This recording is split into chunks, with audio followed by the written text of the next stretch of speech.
This year's annual meeting comes at a crucial time. You mentioned earlier this year that the three dark clouds on the horizon are threatening the global recovery. Have these clouds become more imminent?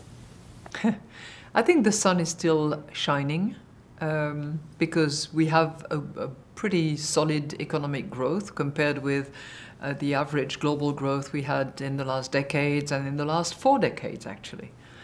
But I also think that the clouds on the horizon are becoming darker and are probably getting closer to us.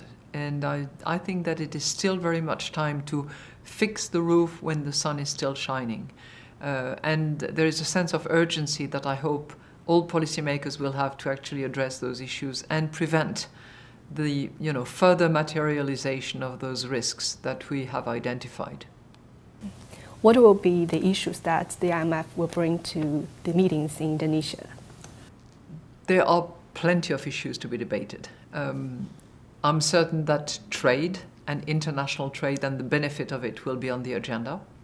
I'm certain that the role of the new technologies, particularly in the financial areas, will also be on the agenda. I believe that the burden of debt, particularly on low-income countries, and how it weighs on the aspiration to development will be on the agenda as well. The typical macroeconomic stability objectives will be debated for sure, but I would think that that will give us plenty to talk about. We've seen now the biggest economy in the world has started to become more protectionist, and other countries have no choice but to react, which seems to have created a vicious cycle. What is your comment on the recently announced US tariffs on $200 billion worth of Chinese goods? We have always said at the IMF that trade tariffs are not helpful globally and are likely to have negative consequences on growth. So we maintain that view, and we very much hope that reason will prevail and that all players will come to the table and will agree to improve the rules by which trade happens. Those rules have to constantly be updated.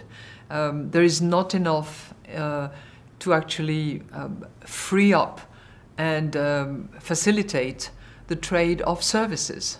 In the old days, most of what was traded between countries was goods. And for the moment, what we are seeing is increased tariffs on goods.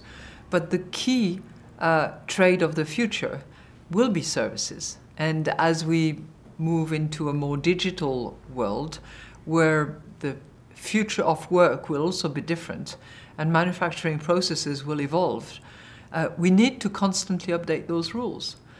We need to make sure that there is level playing field, that there is proper competition and not unfair competition between players.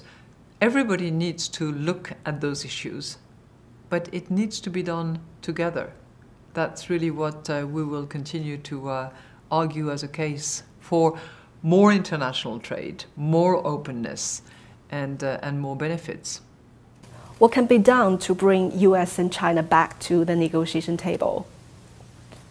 I was Secretary of Trade for France for 2 years, and reaching agreement is a difficult thing because of the rules that are currently in place. Nothing is agreed until everything is agreed. Every country has a voice, and any country can stop a process. Those are things that need to be probably looked at to explore how more efficient this rules-based system can operate. And I certainly hope that a dialogue can be engaged at the highest level, which is often where the impulse is given, but also in the technical departments that are familiar with all those issues so that they can develop and implement the impulse given at the top. Thanks very much, Madame Lagarde. Pleasure.